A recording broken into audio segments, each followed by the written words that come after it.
जय हिंद दोस्तों, वंदे मातरम। अभी कुछ हफ्तों पहले हमारे देश में जो माइनर एक्सीडेंट वाला केस हुआ पुणे में, उस केस ने वाकई में हर एक को सोचने में मजबूर कर दिया कि क्या वाकई में हमारे देश में जो बात बोली जाती है कि पैसे के दम पर आप कुछ भी कर सकते हैं, तो वो हो सकता है। अस्पतालों में 3 लाख की रिश्वत देने की बात सामने आई, ब्लड सैंपल को बदलने की बात सामने आई, जो ड्राइवर था उसको अगवा करने की बात सामने आई और तरह तरह की बातें सामने आई, सिर्फ इसीलिए कि जिस शख्स ने एक्सीडेंट किया था उस शख्स को सजा से बचाया जा सके। महंगे से महंगे वकील किए जा रहे हैं। खुद अब तो दादाजी भी गिरफ्तार हो गए इस पूरे मामले में। देखिए, अभी भी जी ही निकल रहा है मुझसे, क्या बताएं। लेकिन इस पूरे मामले ने वाकई में सोचने में मजबूर कर दिया है कि यार, आखिर हम लोग जिस सोसाइटी में जी रहे हैं, क्या उस सोसाइटी में, मतलब आप एक गरीब आदमी की तो बात छोड़ ही दीजिए, लेकिन क्या एक मिडिल क्लास इंसान की भी कोई वैल्यू है? क्योंकि जिन 2 व्यक्तियों की मृत्यु हुई उस पूरे घटना में, उन दोनों का परिवार बहुत गरीब नहीं तो सक्षम भी नहीं था। तो ऐसे में क्या उनके लिए सिस्टम काम नहीं कर रहा? और अगर ये पूरा मामला सोशल मीडिया पर इस तरीके से आउटरीच ना किया होता, तो क्या उन लोगों को वाकई में इंसाफ मिल पाता? क्योंकि 300 शब्दों का ऐसे लिखकर छोड़ तो वैसे भी दिया गया था। आपने अक्सर मुंबई फिल्मों में ऐसे सीन तो कई बार देखे होंगे जिसमें शहर का कोई घमंडी जो धन्ना सेठ रहता है, वो रुपयों के बल पर हर किसी को खरीदने का दावा करता है। पुणे में हुए इस पोर्श एक्सीडेंट के मामले में भी कुछ कुछ वैसा ही। पुलिस, ड्राइवर, नेता, गवाह के बाद अब सरकारी अस्पताल के डॉक्टर तक सवालों के घेरे में आ चुके हैं। इल्जाम है कि डॉक्टरों ने रिश्वत के लालच में नाबालिग आरोपी का ब्लड सैंपल ही चेंज कर दिया, ताकि हादसे के वक्त उसके शराब के नशे में होने की बात जो है वो साबित ना हो सके। लेकिन इसके आगे जो भी कुछ हुआ वो वाकई में चौंकाने वाला है। आपने 18 और 19 मई की रात को पुणे के कल्याणी नगर इलाके में सीसीटीवी कैमरे में कैद पॉर्श कार के कोहराम मचा देने वाली तस्वीरें तो आपने देखी ही होंगी। अब इसी केस से जुड़ी कुछ और तस्वीरें भी सामने आई, जो और भी ज्यादा उस एक्सीडेंट के बारे में तस्वीर को क्लियर कर रही हैं।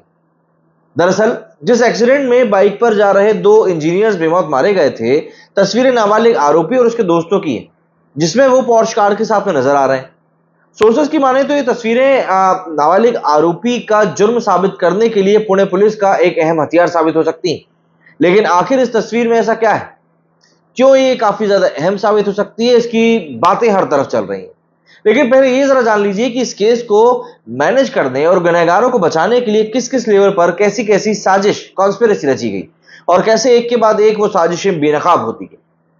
सबसे पहले ब्लड सैंपल को ही बदलना।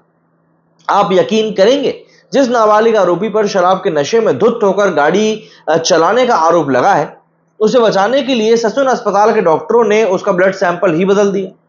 सुनने में ये बात बेशक काफी फिल्मी और काफी अजीब लगे, लेकिन ये पुलिस की जांच में सही बात पाई गई। ससुन अस्पताल के 2 डॉक्टरों ने रिश्वत के लालच में न सिर्फ लड़के का सैंपल कलेक्ट किया, बल्कि ब्लड सैंपल ही डस्टबिन में फेंक दिया। बल्कि किसी और के ब्लड सैंपल को लड़के का ब्लड सैंपल बताकर उसकी अल्कोहल टेस्ट की रिपोर्ट बना दी, जो कि नेगेटिव आई, और नेगेटिव आनी ही थी। लेकिन पुणे पुलिस ने साजिश की हवा निकाल दी और ससुन अस्पताल हॉस्पिटल फॉरेंसिक मेडिसिन डिपार्टमेंट के हेड डॉक्टर अजय तावड़े और सीएमओ डॉक्टर श्रीहरि हलोन को गिरफ्तार कर लिया। पुणे पुलिस की जांच में इस बात का भी पता चला कि बच्चे का सैंपल को बदलने का हुक्म खुद डॉक्टर तावड़े ने दिया था और उन्हीं के कहने पर उसका ब्लड सैंपल डस्टबिन में डाला गया था। पुलिस की माने तो ऐसा करने के लिए उन्हें खुद नाबालिग के पिता विशाल अग्रवाल ने फोन किया था और बदले में रिश्वत का लालच दिया था। लेकिन इस बात का खुलासा तब हो गया जब आरोपी के दूसरे ब्लड सैंपल की रिपोर्ट आई और असल में मामले की जांच कर रही पुणे पुलिस की टीम ने आरोपी का एक दूसरा ब्लड सैंपल पुणे के ही एक दूसरे अस्पताल औंध में कलेक्ट करवाया था, जिसके बारे में ससुन अस्पताल के इन डॉक्टर्स को खबर नहीं थी। हुआ ये कि औंध के उस ब्लड सैंपल को डीएनए टेस्ट के लिए भिजवाया गया, जो लड़के के पिता के डीएनए से मैच हो गया, जबकि ससुन अस्पताल में जिस ब्लड सैंपल की अल्कोहल टेस्ट करी गई थी, उस सैंपल का डीएनए ही मैच नहीं हुआ। इससे यह साफ हो गया कि वो ब्लड सैंपल गलत था, यानी उसे जानबूझकर बदल दिया गया था। ऐसे में सवाल उठता है कि क्या ब्लड सैंपल बदले जाने के इस केस पर कुछ असर हो सकता है? तो सर, इस बात को भी जरा समझ लीजिए। ससुन अस्पताल में सैंपल बदलने का असर यह हुआ कि ब्लड में अल्कोहल होने की बात सामने नहीं आई, क्योंकि ब्लड ही किसी और का था। जबकि औंध अस्पताल में जो सैंपल लिया गया था वो 18 से 20 घंटे बाद लिया गया था, तो उसमें भी अल्कोहल होने के सबूत नहीं मिल पाए। यानी ससुन के डॉक्टर्स की कारस्तानी के कारण अल्कोहल की थ्योरी ही फेल हो गई है। हालांकि पुणे पुलिस कमिश्नर का कहना है कि क्योंकि उन्होंने आईपीसी की धारा 304 के तहत आरोपी के खिलाफ गैर इरादतन हत्या का केस दर्ज किया है, खून में अल्कोहल होने या ना होने का इसकी बात पर कोई फर्क नहीं पड़ता।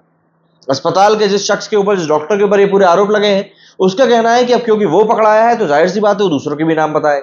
अब जरा बात करते हैं जो सीसीटीवी की कुछ नई तस्वीरें निकलकर सामने आई हैं। ये तस्वीरें तब की हैं जब इस पॉर्श कार में वो नाबालिग रईसजादा अपने कुछ दोस्तों के साथ एक पार्टी की तैयारी कर रहा था। वो एक पिकअप पॉइंट पर अपने कुछ दोस्तों से मिलता है, अंदर जाता है और कुछ देर बाद पब में पार्टी के लिए निकल जाता है। तस्वीरों में साफ दिख रहा है कि उस पॉर्श कार को कोई और नहीं बल्कि वो लड़का खुद ही चला रहा था, जिस पर इस वारदात को अंजाम देने का इल्जाम लगा है। लड़का कार की ड्राइविंग सीट से नीचे उतरता हुआ दिख रहा है और इन तस्वीरों में उसके कुछ दोस्त भी उसके साथ कार से नीचे उतरते हुए दिखाई दे रहे हैं, जबकि यहां पहले से ही कुछ लड़कियां उसका इंतजार कर रही थी, जिसके साथ ये लड़का पब में दाखिल हो जाता है। इन तस्वीरों में खास बात यह है कि यहां वो कार खुद ही ड्राइव करता हुआ दिख रहा है और दूर दूर तक उसका कोई भी ड्राइवर यहां नजर नहीं आ रहा। और ये तस्वीरें इस बात की तरफ इशारा करती हैं कि एक्सीडेंट के दौरान भी लड़का खुद ही गाड़ी चला रहा था। वैसे भी पुलिस ने अपनी जांच में न सिर्फ यही पाया है, बल्कि पुलिस ने बताया है कि नाबालिग आरोपी अपने घर से खुद ही पॉर्श कार को लेकर भी निकला था।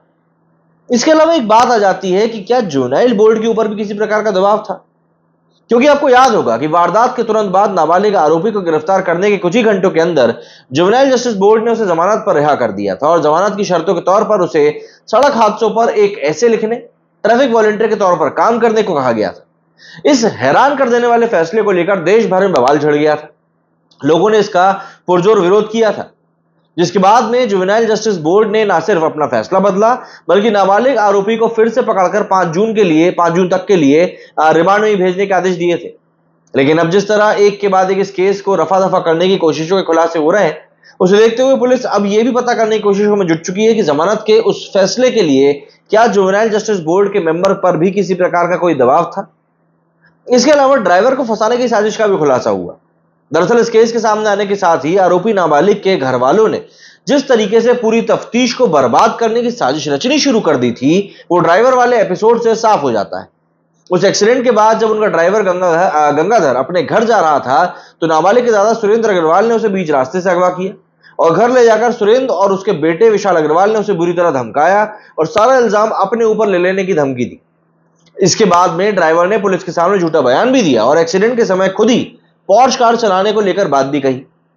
हालांकि चश्मदीदों के बयान और पुलिस की तफ्तीश से बात साफ हो गई कि ड्राइवर साफ तौर पर झूठ बोल रहा था और फिर इसके बाद पुलिस ने जहां नाबालिग आरोपी के दादा सुरेंद्र अग्रवाल को ड्राइवर के अगवा करने के जुर्म में धारा 365 और 368 के तहत आरोपी बनाया, बल्कि उसे गिरफ्तार भी किया।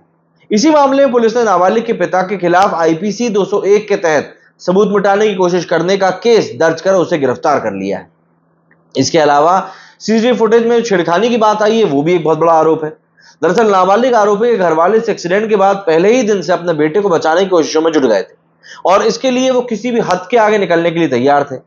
यही वजह है कि पुलिस ने इस मामले की जांच करते हुए आरोपी के घर की सीसीटीवी फुटेज रिकवर करने की कोशिश करी और डीवीआर जब्त किया, तो पता चला कि उससे पहले ही छेड़खानी की कोशिश करी जा चुकी है। पुलिस की माने तो इस काम में नाबालिग आरोपी के दादा सुरेंद्र अग्रवाल का ही हाथ था, जिसके खिलाफ पहले भी कई आपराधिक मामले दर्ज हैं और जिसके कुछ लोकल नेताओं के साथ साथ माफिया सरगना छोटा राजन से भी कनेक्शन होने की बात सामने आई।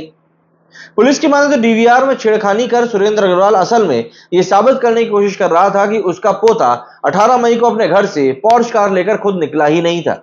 लेकिन डीवीआर में छेड़खानी के सबूत मिलते ही उसकी ये पोल भी खुल गई और बाकी पूरी होशियारी धरी की धरी रह गई। इसके अलावा वहां के एक एमएलए के ऊपर भी सवाल उठ रहे हैं। बात सिस्टम की हो और पुलिस का जिक्र ना हो तो ऐसा हो ही नहीं सकता, और ये पुलिस ही है जिसने पॉर्श कार एक्सीडेंट केस में सबसे पहले मामले को कमजोर करने की कोशिश करी थी। येरवड़ा थाने के 2 अफसरों को न सिर्फ इस चीज के लिए अपने सीनियर्स को गुमराह करने का आरोप लगा है, बल्कि नाबालिग आरोपी की हर मुमकिन मदद करने का भी आरोप लगा है।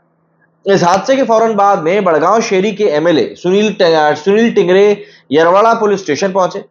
इल्जाम लगा कि उन्होंने नाबालिग आरोपी के पिता के कहने पर इस केस को थाने में पहुंचकर प्रभावित करने की कोशिश करी। हालांकि पुलिस ने इस बात से इनकार किया है। पुणे पुलिस की माने तो विधायक थाने जरूर आए थे, लेकिन उनकी वजह से केस पर कोई असर नहीं पड़ा। टिंगरे को नाबालिग आरोपी के पिता विशाल अग्रवाल का दोस्त बताया जाता है। वहीं एक और आखिरी और महत्वपूर्ण खुलासा यह है कि पुलिस खुद भी कहीं ना कहीं कई सारे सवालों के घेरे में थी। पुणे की पुलिस कमिश्नर अमितेश कुमार बेशक इस मामले की जांच में दूध का दूध और पानी का पानी करने का दावा करते हो, लेकिन इस मामले में खुद पुलिस की भूमिका भी सवालों के घेरे में है। पुलिस ने येरवड़ा थाने के सीनियर एपीआई और एपीआई को सस्पेंड कर दिया है। ये दोनों वारदात के मौके पर पहुंचे तो जरूर थे, लेकिन इसकी जानकारी उन्होंने पुलिस कंट्रोल रूम में दी ही नहीं। सवाल यह है कि आखिर क्यों? दोनों ने रिपोर्ट को दर्ज करने में भी काफी ज्यादा देरी करी और नाबालिग आरोपी को तुरंत मेडिकल जांच के लिए लेकर भी नहीं गए। ऊपर से दोनों पर आरोप यह था कि दोनों में पिज्जा बर्गर खिलाने के इल्जाम भी लगे। कैसे मिलेगा इंसाफ? जाहिर है ये खुलासा इस बात के सबूत हैं कि इस केस को हर मोड़ पर मुमकिन तरीके से रफा दफा करने की कोशिश हुई और हो भी रही है। ऐसे में कल को इंसाफ की सूरत में पीड़ित परिवार को क्या मिलता है, यही सबसे बड़ी देखने वाली बात होगी। फिलहाल के लिए तो ये बात भी कही जा रही है कि 2 से ढाई महीने तक इस केस में अभी तक कोई ज्यादा बड़ी हलचल देखने को भी नहीं मिलेगी। आप लोगों को मुझे बताइए आपका इस बारे में क्या कुछ कहना है? क्या लगता है आपको कि इंसाफ मिल पाएगा? मेरे इस वीडियो फिलहाल इतना ही। जय हिंद, जय भारत।